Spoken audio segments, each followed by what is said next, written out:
आज बात करेंगे प्रधानमंत्री आवास योजना के ऊपर। क्या क्या उसके टर्म एंड कंडीशन है, क्या नियमें रखी है सरकार ने, कौन अप्लाई कर सकता है, कौन अप्लाई नहीं कर सकता है, प्रधानमंत्री आवास योजना में लोन के क्या प्रावधान है, कितना % इंटरेस्ट लगता है और कैसे अप्लाई करें और कितने समय के बाद आपको प्रधानमंत्री आवास योजना का लोन या फिर प्रधानमंत्री आवास योजना मिल जाएगा। हर चीज को डिस्कस करेंगे, एक एक चीज को समझेंगे और लास्ट में मैं आपको बताऊंगा कि कैसे इसको अप्लाई करना है। तो चलिए वीडियो को स्टार्ट करते हैं। आपको बता दें, हम गवर्नमेंट रेटेड स्कीम्स और अपडेट जो आपके लिए जरूरी होता है इसी चैनल पे करते रहते हैं। अगर नए हैं चैनल सब्सक्राइब कर लीजिए। तो वीडियो को आगे देखते हैं। प्रधानमंत्री आवास योजना में जो सरकार आपको मदद करती है वो 3 कामों के लिए करती है। सबसे पहला, या तो आप अपने घर का निर्माण कार्य कर रहे हो, दूसरा या तो घर पे सुधार कार्य कर रहे हो या फिर कुछ अच्छा बना रहे हो घर को, या फिर विस्तार कर रहे हो और रूम्स बना रहे हो या फिर कुछ भी विस्तार कर रहे हो। इन्हीं 3 चीजों के लिए प्रधानमंत्री आवास योजना में आपको मदद मिलती है। अब ये समझिए, जिस घर के लिए आप ये मदद लेना चाहते हैं उस घर का स्वामित्व जो है पति या फिर पत्नी के नाम पर होना चाहिए। ऐसा नहीं हो कि किसी थर्ड पर्सन के नाम पर है, तब आपको इसका लाभ नहीं मिलेगा। दूसरे कंडीशन में ये कहती है सरकार, पति पत्नी के संयुक्त नाम पे भी हो सकता है, तब उसे परिवार का आवेदन माना जाएगा। तो पति पत्नी के नाम पर अगर एक साथ है तो भी चलेगा। उसके अलावा सरकार ये भी कहती है कि अगर आप ईडब्ल्यूएस कैटेगरी से आते हो या फिर एलआईजी कैटेगरी से आते हो तो उस कंडीशन में मकान का स्वामित्व हमेशा घर की पत्नी के नाम पे होना चाहिए, घर की महिला के नाम पे होना चाहिए। अगर पति पत्नी दोनों में से कोई भी आवेदन कर सकता है, पति पत्नी एक साथ भी आवेदन कर सकते हैं। अगर एक साथ आवेदन करते हैं तो उसे संयुक्त परिवार आवेदन माना जाएगा। आपको बता दें, अगर आप एक बार आवेदन कर दिए हैं तो आप दूसरे जगह आवेदन नहीं कर सकते। एक आदमी एक परिवार से एक ही आदमी एक ही जगह अप्लाई करेगा। ऐसा ना हो कि पति अलग जगह अप्लाई कर दे, पत्नी अलग जगह अप्लाई कर दे। अब समझने वाला चीज क्या है इसमें, घर का क्षेत्रफल, वो समझिए और फिर आगे समझते हैं एप्लीकेशन प्रोसेस को। प्रधानमंत्री आवास योजना में आपके घर का क्या क्षेत्रफल होगा, इसके लिए भी सरकार के कुछ टर्म एंड कंडीशन है जिसको समझना आपके लिए जरूरी है। सबसे पहले सरकार ये कहती है कि आपके घर का क्षेत्रफल जो होगा वो 200 वर्ग मीटर से ज्यादा का नहीं होगा। इस 200 वर्ग मीटर में भी टर्म एंड कंडीशन ये है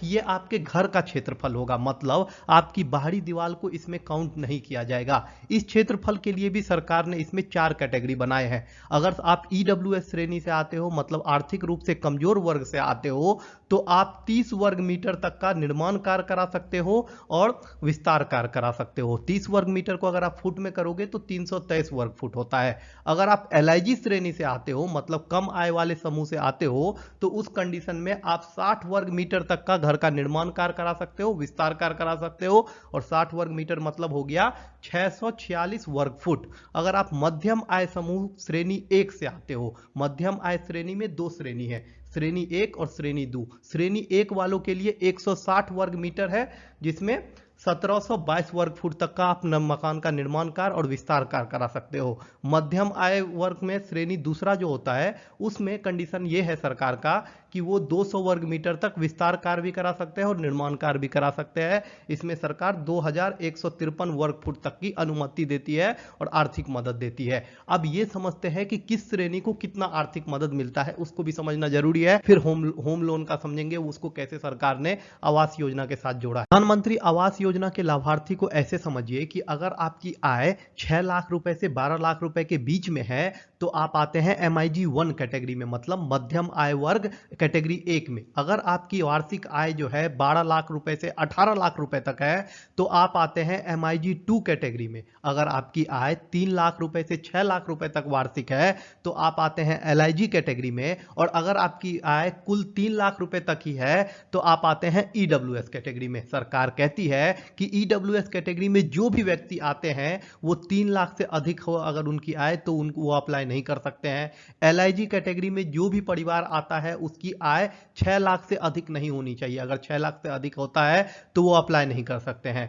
अगर आपकी आय MIG 1 कैटेगरी में है, 12 लाख रुपए तक आपकी आय हो सकती है, लेकिन अगर आप 12 लाख से ज्यादा कमाते हैं तो प्रधानमंत्री आवास योजना के लिए आप एलिजिबल नहीं है। अगर आप MIG 2 कैटेगरी में आते हैं तो और आपकी आय जो है 18 लाख रुपए से अधिक है तो आप प्रधानमंत्री आवास योजना का लाभ नहीं ले सकते हैं। ये कुछ टर्म एंड कंडीशन थे। आगे कुछ और टर्म एंड कंडीशन है जो रिलेटेड है पात्रता के लिए, उसको समझते हैं। आवास योजना के पात्रता के लिए सरकार 4 नियम बोलती है। सबसे पहला नियम यह है कि लाभार्थी जो होगा कोई पति, पत्नी या फिर अविवाहित बेटी हो सकती है। इसके अलावा सरकार कहती है कि आपके पास कहीं भी पक्का मकान नहीं होना चाहिए पूरे देश में। अगर आपके पास पक्का मकान है तो आप जो है इसके लिए पात्र नहीं हो। इसके अलावा सरकार ये कहती है कि अगर कोई वयस्क है, चाहे उसकी शादी हुई हो या नहीं हो, उसको एक अलग परिवार माना जा सकता है। ये तीनों रूल रेगुलेशन है जो आपको समझने चाहिए। अब हम लोग देखते हैं कि क्या क्या आवश्यक दस्तावेज हैं जो आपके पास होने चाहिए प्रधानमंत्री आवास योजना का लाभ उठाने के लिए। सबसे आवश्यक दस्तावेज जो आपको सौंपना होगा उनको, वो है आधार कार्ड और आधार कार्ड की जानकारी को उपयोग करने की अनुमति। इसके अलावा आपको एक हलफनामा भी तैयार करके देना होगा और उसमें आपको लिखना होगा कि मेरे और मेरे परिवार को पूरे भारत में कहीं भी पक्का मकान नहीं है। मतलब आपके परिवार के पास कहीं कोई पक्का मकान नहीं है, इसका एक हलफनामा जमा होगा। इसके अलावा पहचान पत्र जमा होगा। पहचान पत्र में आप वोटर आईडी कार्ड दे सकते हैं। राशन कार्ड अगर आपके पास है तो राशन कार्ड का भी रखना होगा। इलेक्ट्रिसिटी बिल है तो उसका भी कॉपी रखना होगा। बैंक के खाते का विवरण देना होगा। जितने भी पासबुक होंगे तो पासबुक के लास्ट पेज और फ्रंट पेज का फोटोकॉपी भी करा के रखिएगा। इसके अलावा स्वच्छ भारत मिशन में पंजीकरण संख्या देना होगा अगर आप स्वच्छ भारत मिशन से जुड़े हुए थे। अगर आप मनरेगा वगैरह से जुड़े हुए हो तो उस कंडीशन में आपके पास जॉब कार्ड नंबर होगा। ये वैकल्पिक है। अगर आपके पास जॉब कार्ड नंबर है तो आप उपयोग कर सकते हो, अगर नहीं कर है तो कोई नहीं, कोई दिक्कत नहीं है। ये सारे इंपॉर्टेंट पेपर्स हैं जो आपको चाहिए प्रधानमंत्री आवास योजना में। अब ये समझते हैं कि इसमें जो होम लोन मिलता है उसका क्या सिस्टम है और उस पर आपको कितनी की छूट मिलती है। सरकार कहती है कि अगर आप प्रधानमंत्री आवास योजना के तहत होम लोन लोगे तो हम आपको बहुत ज्यादा सब्सिडी देंगे और सब्सिडी के साथ में आपको ब्याज दर भी कम लगेगा। इसको ऐसे समझिए कि अगर कोई भी व्यक्ति प्रधानमंत्री आवास योजना के तहत होम लोन लेता है तो उस कंडीशन में उसको ब्याज दर जो पड़ेगा वो मात्र 3% से लेकर 6.5% तक है। सरकार कहती है कि इसमें हमने 4 कैटेगरी बांटा है। ये टेबल आप देख रहे होंगे। ईडब्ल्यूएस परिवार का कोई व्यक्ति है उसको ब्याज दर 6.5% से कम लगेगा और वो 6 लाख रुपए तक का लोन ले सकता है और उस पूरे लोन पर जो उसको बचत होगी वो 2.70 लाख, मतलब 2,70,000 के अप्रॉक्स में उसको बचत हो जाएगी। अगर आप एलआईजी कैटेगरी से आते हो तो आप 6 लाख रुपए तक का लोन ले सकते हो। आपको भी ब्याज दर 6.5% से कम में मिलेगा और आपको भी 2,70,000 के अप्रॉक्स में छूट मिलेगी सरकार के तरफ से। अगर आप MIG 1 कैटेगरी से आते हो और आपको जो है होम लोन लेना है, 9 लाख रुपए तक का आप होम लोन ले सकते हो और आपको जो सरकार ब्याज दर देगी वो 4% से भी कम में देगी और सरकार कहती है आपको जो छूट मिलेगा वो 2,35,000 रुपए है। अगर आप MIG 2 कैटेगरी से आते हो आपको मात्र 3% पे ब्याज दर पे होम लोन मिल जाएगा और 12 लाख रुपए तक का आप लोन ले सकते हो और उस पे भी 2,30,000 रुपए तक बच जाएगा। अब कई लोगों के मन में ये क्वेश्चन आ रहा होगा कि कोई व्यक्ति अगर ईडब्ल्यूएस परिवार से है और उसको 6 लाख से ज्यादा का लोन लेना है, मान लीजिए उसको 10 लाख का लोन लेना है, तो उस कंडीशन में उसके साथ क्या होगा।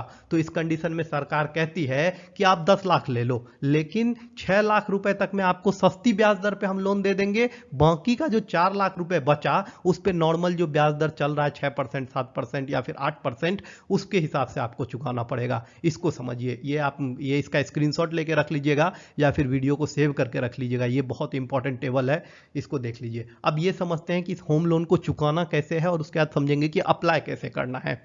प्रधानमंत्री आवास योजना के तहत आप जो भी लोन लेते हो इसके लिए सरकार कहती है कि अगले 20 साल में आपको उस लोन को चुकाना होगा।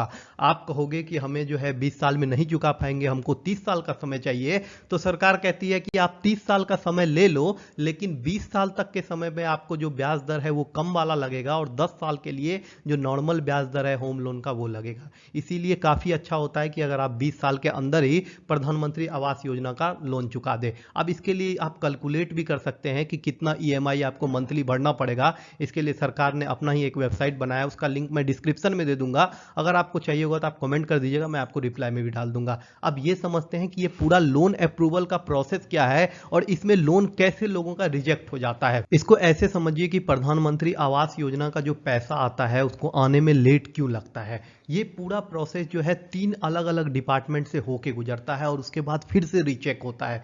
सबसे पहले जब आप CSC सेंटर से अप्लाई करते हैं, 20-25 रुपए लगता है सीएससी सेंटर से अप्लाई करने में। वहां से जैसे ही आप अप्लाई करते हैं वो जाता है नोडल हाउसिंग बैंक के पास। नोडल हाउसिंग बैंक आपकी सारी पात्रता चेक करता है, जितना भी चीज आपने डॉक्यूमेंट्स दिया है उन डॉक्यूमेंट्स को चेक करता है।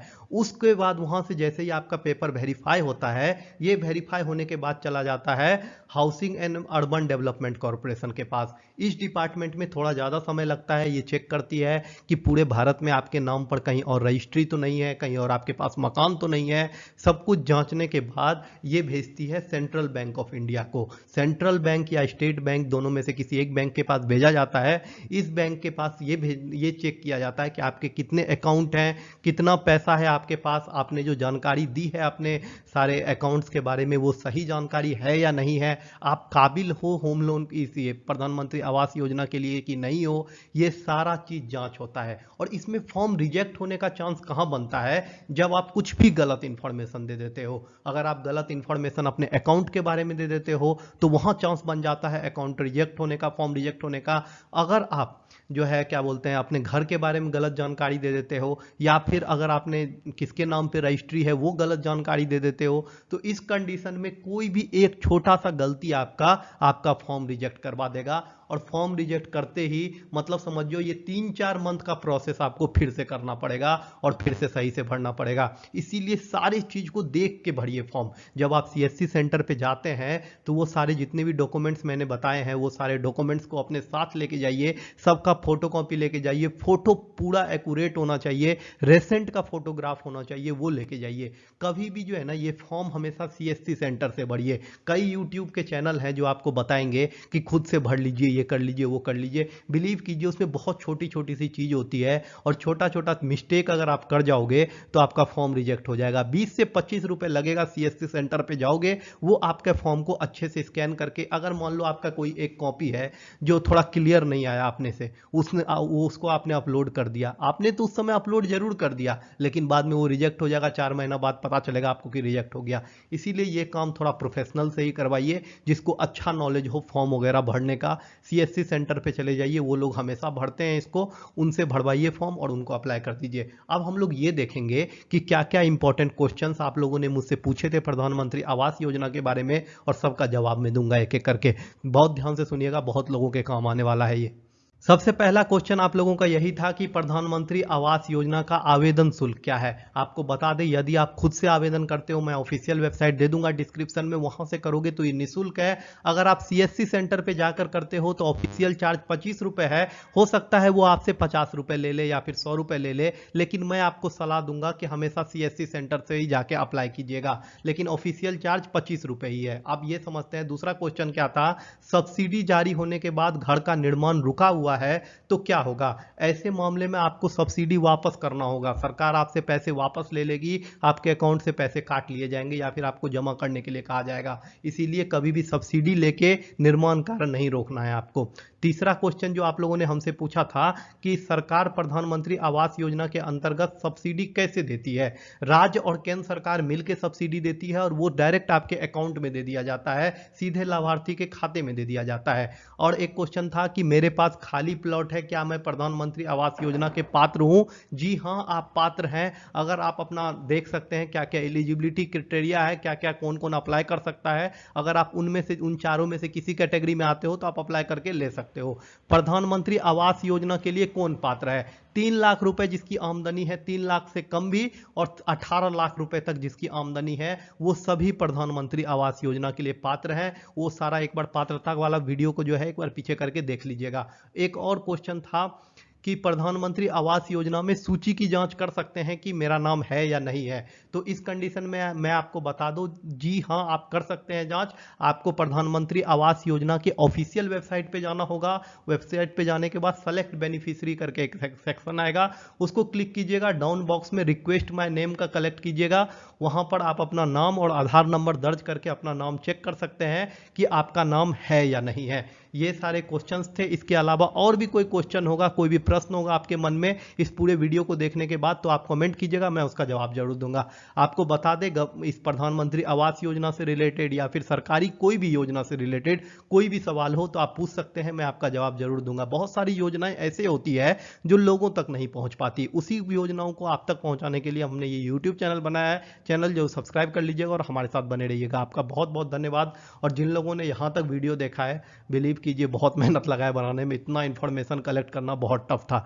तो इसीलिए वीडियो को शेयर कीजिए, जिनको ज़रूरत होगा वो अप्लाई कर सकते हैं प्रधानमंत्री आवास योजना के लिए। और आपका बहुत बहुत धन्यवाद यहाँ तक वीडियो देखने के लिए। अगर आप नए हो तो चैनल सब्सक्राइब करना मत भूलना, चैनल जरूर सब्सक्राइब कर लेना। और जो भी नेक्स्ट योजना, आपको कौन सा वीडियो चाहिए नेक्स्ट योजना पे, किस पे आप समझना चाहते हैं उस योजना को, उस योजना का भी नाम आप कमेंट में लिख सकते हैं, मैं आपको बता दूंगा कि नेक्स्ट योजना कौन सा वीडियो बनाने जा रहा हूँ। बहुत बहुत धन्यवाद आपका।